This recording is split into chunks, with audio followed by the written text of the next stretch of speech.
Stéphane Rovera, bonjour. Bonjour. J'ai trouvé un titre à notre entretien, du journalisme à la mode, est-ce que ça vous convient? Pourquoi pas? Bon.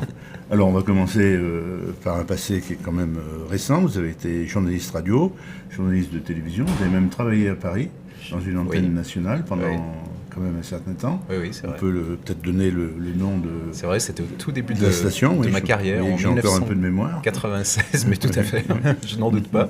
En 1996, j'ai commencé à Saint-Étienne comme journaliste localier sur antenne d'énergie, et puis effectivement, je suis parti après en Île-de-France, et puis après sur une antenne, sur la même antenne, mais au niveau national. Vous avez également été communicant professionnel pour une institution scolaire. Vous avez travaillé aussi en collectivité locale, donc quand même une bonne expérience. Vous connaissez sûrement ce dicton de la profession, journaliste un jour, journaliste toujours. Qu'est-ce qui vous a amené à changer? C'est important, on n'a qu'une vie, et c'est vrai que dans ce qu'on peut avoir plusieurs expériences professionnelles, ça peut qu'être enrichissant. Alors, vous avez lancé cette nouvelle aventure avec un confrère et ami, Cédric Granger, qu'on salue, et qui a travaillé, même plus jeune, même plusieurs fois avec vous. Alors comment est né ce nouveau métier? Actuellement, on célèbre les 80 ans, le 80e anniversaire d'une entreprise qui s'appelle Boyer et qui fabrique des bretelles à Saint-Étienne et des ceintures. On y reviendra. Tout à fait. Alors l'aventure a commencé en 2020, avant la Covid. Nous étions dans les métiers de la communication, vous l'avez dit, et en fait on se posait la question de ce qu'allait devenir la communication, de ce qu'on allait devenir nous dans ces métiers. Avec Cédric, on a 11 ans d'écart. Il n'y avait pas encore l'intelligence artificielle. Il n'y avait pas encore l'intelligence artificielle, mais il y avait quand même il y avait par exemple dans la radio l'arrivée du podcast de façon assez massive.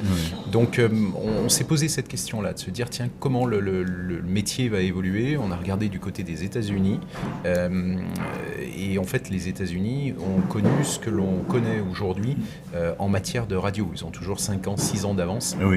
Donc on s'est assez interrogé spontanément quand on en discutait avec nos interlocuteurs. Ils nous disaient oui, mais on vous voit dans la communication, montez votre agence, montez voilà.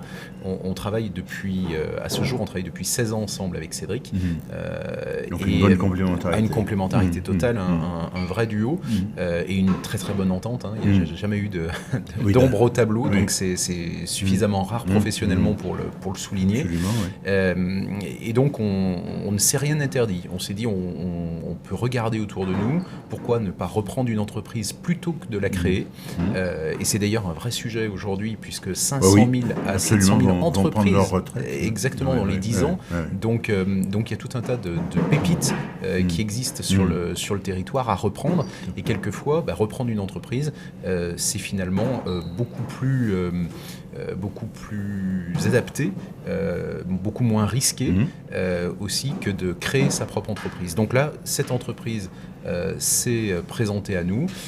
On a été accompagné dans la reprise par Réseau Entreprendre Loire, qui nous a très très bien accompagnés.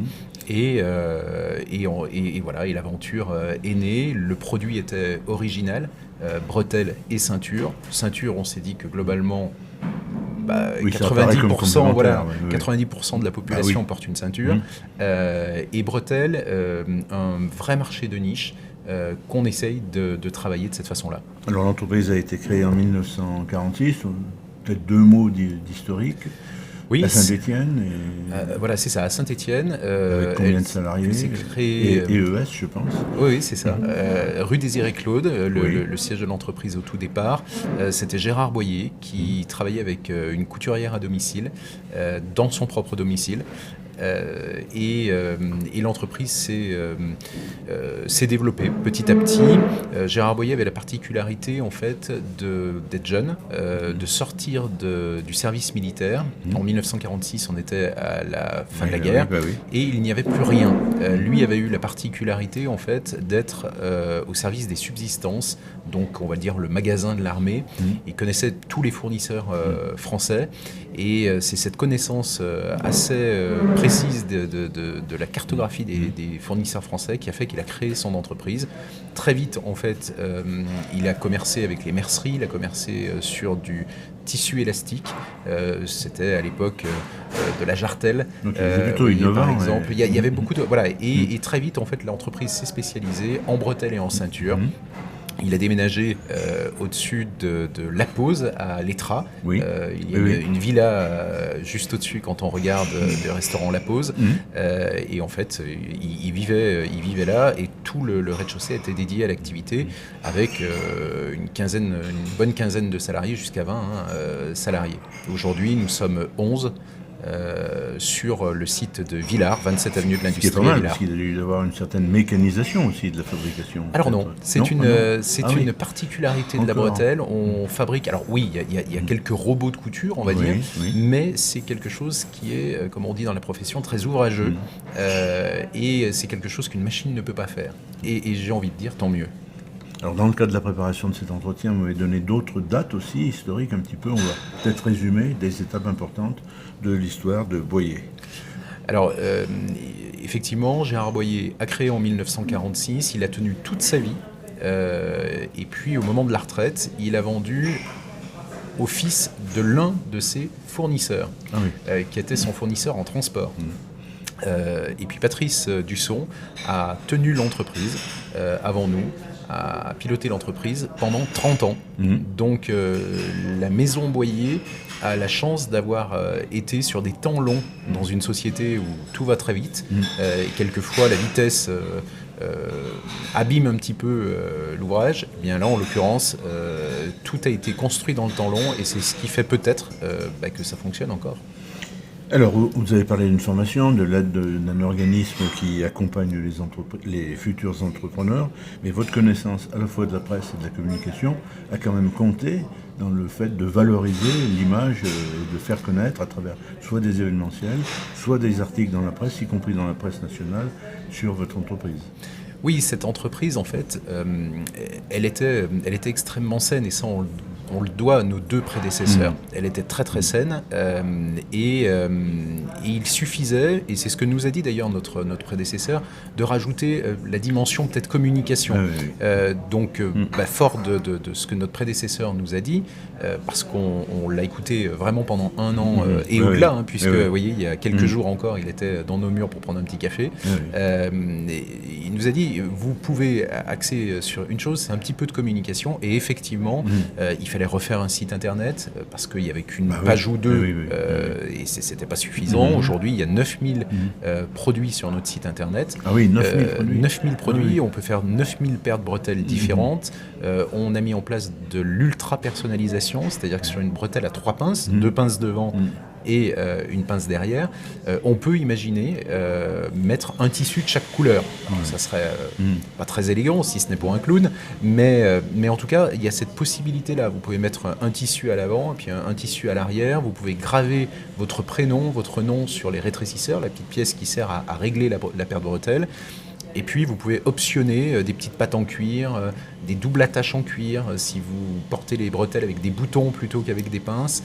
Enfin voilà, on a mis beaucoup d'options sur ce nouveau configurateur qui est sorti justement pour les 80 ans de l'entreprise cette année, et c'est depuis début avril. Alors, les connaissances que vous avez gardées dans la presse ont permis d'accéder à un certain nombre d'articles, y compris dans la presse nationale, on peut le citer rapidement, mais aussi une bonne gestion des réseaux sociaux aussi. Oui, alors ça c'est grâce à Julia, une jeune apprentie qui est rentrée il y a 2 ans et qui restera avec nous à partir de septembre prochain quand elle aura fini son master. Donc ça c'est plutôt une très très bonne nouvelle. Et puis oui, dans ce monde qui est quelquefois un peu compliqué, où on doute toujours, on se dit tiens finalement quand on passe d'un métier à un autre comme ça, on se dit peut-être que les anciens confrères vont nous oublier. Et puis voilà, finalement, qu'est-ce qui restera ? Pas du tout, en fait, on a vraiment, et c'est le cas aujourd'hui avec vous, mais pour le coup, on a beaucoup de confrères en fait qui spontanément nous ont dit mais attendez, on va faire un article sur vous.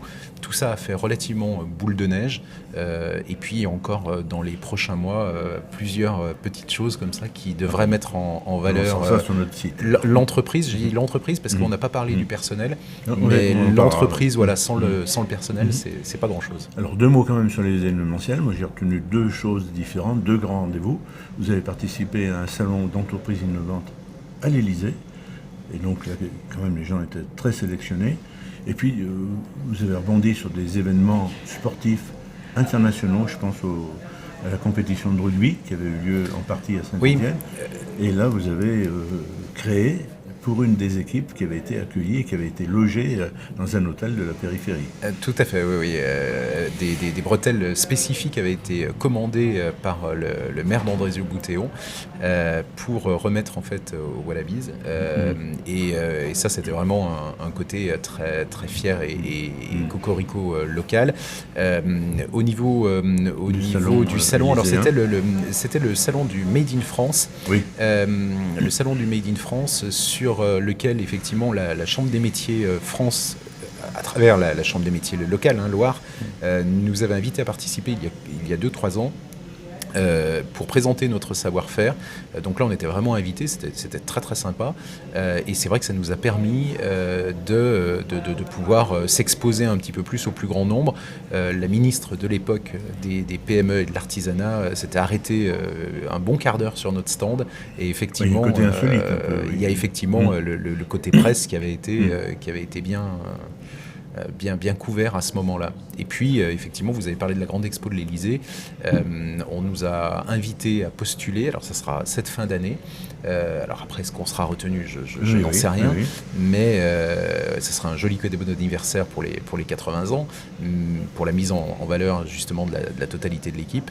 Mais effectivement, oui, on nous a appelés à postuler cette fin d'année. Alors un autre point qu'on va voir, c'est une mutation, passer de la presse effectivement à la gestion d'une entreprise. Souvent dans la presse, on a un ou une rédactrice en chef, on est en dessous dans la hiérarchie, et là vous gérez 11 salariés. Alors on a parlé d'une responsable de la communication, notamment des réseaux sociaux. Comment travaillent ces salariés? Il y a un atelier. Je pense que dans notre profession aussi, il y a peut-être des gens qui continuent à travailler chez elles, parce que c'est plutôt féminin. C'est une particularité, effectivement. On a un atelier avec une petite boutique sur Villars. Donc tout se fait bien évidemment ici. Et puis quand on commande sur gérardboyer.com, les bretelles se font minutes. C'est-à-dire que si vous commandez tout de suite à la fin de cette interview, eh bien, si tant est qu'on soit du lundi au vendredi, parce qu'on ne travaille pas le samedi et le dimanche, mais immédiatement, en fait, la commande tombe et elle est traitée 10 minutes après par une couturière qui vous fait votre paire de bretelles. Il n'y a aucun stock de prédéfini puisque vous personnalisez vos 9000 paires de bretelles. Et effectivement, un atelier avec un apprenti. On a la particularité cette année d'avoir un apprenti pour 2 ans qui est en BTS de couture, de mode. C'est une nouveauté pour l'entreprise parce qu'il n'y avait pas encore de garçon dans l'atelier. Donc ça a été une petite révolution, mais que les autres salariés ont très très bien appréhendé. Et je dirais qu'il a beaucoup de chance parce qu'il est très coucouné et il participe complètement au travail de l'équipe. Ça se passe bien. Et puis Julia, dont j'ai parlé sur la partie communication aussi. Voilà. Et puis on a Sophie qui est notre assistante et qui a la particularité de connaître tous les postes de l'entreprise et de s'être formée, elle aussi, d'avoir changé de métier avec une formation de 2 ans pour de l'assistanat de direction. Et je dois dire que la petite équipe fonctionne bien, ça se passe bien. Alors 2 mots sur la commercialisation. On a vu qu'il y avait Internet, puis il y a aussi une boutique, un peu la vitrine. Est-ce que vos produits sont en vente dans d'autres types de commerces, localement, voire peut-être dans d'autres régions? Oui, bien sûr. On travaille la bretelle à travers plusieurs domaines. Le prêt-à-porter, bien évidemment, ce à quoi tout le monde pense. Le prêt-à-porter, c'est bien évidemment dans les petits commerces que vous fréquentez partout en France. Ça peut être des merceries, mais ça peut être des chapelleries, ça peut être aussi des magasins de prêt-à-porter classiques. Et puis, les 2 canaux sur le prêt-à-porter qu'on a évoqués, la boutique et le site internet gérardboyer.fr. On travaille également un autre pan qui est le vêtement professionnel. Le vêtement professionnel pour tout ce qui est hôtellerie, restauration. Ça va du petit bistrot de la petite ville du Cantal. Oui, c'est une signature. Voilà, exactement, jusqu'à finalement le palace parisien qui va nous faire graver ses bretelles pour un voiturier ou pour un concierge. Sont aussi les ceintures des pompiers, le SDIS de la Loire, de la Haute-Loire, enfin tout un tas de SDIS nous commandent des ceintures. On a quelques compagnies ferroviaires ou aériennes qui nous commandent une signature. des ceintures, parce que ça fait partie de l'équipement. Et puis on a tous les métiers du spectacle, les opéras, les théâtres, les chorales, voilà, donc tous ces métiers commandent, et ça c'est sur un plan professionnel. On rajoute à ça le cadeau d'affaires et également le vêtement d'image. Vous avez des entreprises qui font de la bretelle complètement un accessoire pendant 6 mois, 1 an, 2 ans, pour marquer les esprits. Alors on arrive un petit peu à la conclusion, je vous demanderai assez bref, j'ai quand même d'autres questions à vous poser. Oui. On est avec les événements au Proche-Orient dans un contexte économique qui est difficile. Est-ce que vous le ressentez aussi dans votre secteur professionnel ? Oui, bien sûr. On a les premières augmentations qui viennent d'arriver, les premières augmentations sur le transport, majoritairement évidemment. Voilà. Et puis ce qui concerne l'énergie, c'est-à-dire les pièces qui vont être fondues. Et je pense aux pinces de bretelles, par exemple, aux boucles de ceinture. Tout ça, oui, il y a une incidence. Donc, on va essayer d'amortir pour nos clients le choc, mais à un moment donné, on est obligé de suivre aussi l'inflation. Alors, on va voir d'autres questions assez brèves. Vous tenez aussi quelque chose d'important, un engagement RSE, on va rappeler ce que signifie le sigle. Oui, la responsabilité sociétale des entreprises, c'est important pour nous parce qu'on se projette un petit peu dans l'avenir et on se dit qu'à l'allure où ça va, ça reste compliqué au niveau climat, ça le sera de plus en plus. Donc assez tôt, il y a 4 ans, on s'est fait aider par la Fondation Agir contre l'exclusion qui nous a fait un pré-diagnostic, un pré-bilan en fait de RSE, savoir où on en était un petit peu. Ça a débouché sur une décision de se faire accompagner par un cabinet très proche de Haute-Loire, et on est accompagné depuis cette date-là, ce qui nous a permis d'être noté Silver EcoVadis 15%. Alors c'est un jargon, mais ça veut dire que finalement pour une petite entreprise, c'est pas trop mal. On essaye de faire mieux cette année. Mais nos clients sont particulièrement attentifs à ça, et le seront encore plus dans les 3 ans. Et puis cette année, on attaque le bilan carbone, donc on saura exactement combien en termes de carbone coûte, je dirais, une paire de bretelles. Voilà, vous êtes un adhérent actif à Face Loire, puisque vous avez explicité le sigle. Et pour terminer, un prochain rendez-vous que vous allez ne pas manquer, la fête des pères 2026. On termine là-dessus avec la date. Merci, c'est très sympa de rappeler ce rendez-vous qui est pour l'univers de la ceinture et de la bretelle un moment phare, tout comme Noël. Et dans les domaines que je n'ai pas évoqués tout à l'heure et de façon très rapide, je vous ai parlé du prêt-à-porter et du professionnel. Il y a également tout l'outdoor, chasse, pêche, ski et rando. Et ce sont d'autant d'idées cadeaux en fait pour les papas. À chaque papa correspond une paire de bretelles, ou à chaque paire de bretelles correspond un papa. Et le point final, vous allez nous donner le site de l'entreprise, parce qu'on ne peut pas tout dire, on a déjà débordé l'horaire. Alors l'entreprise, c'est la boutique de la fabrique à Villars, et le site internet, c'est gérardboyer.fr.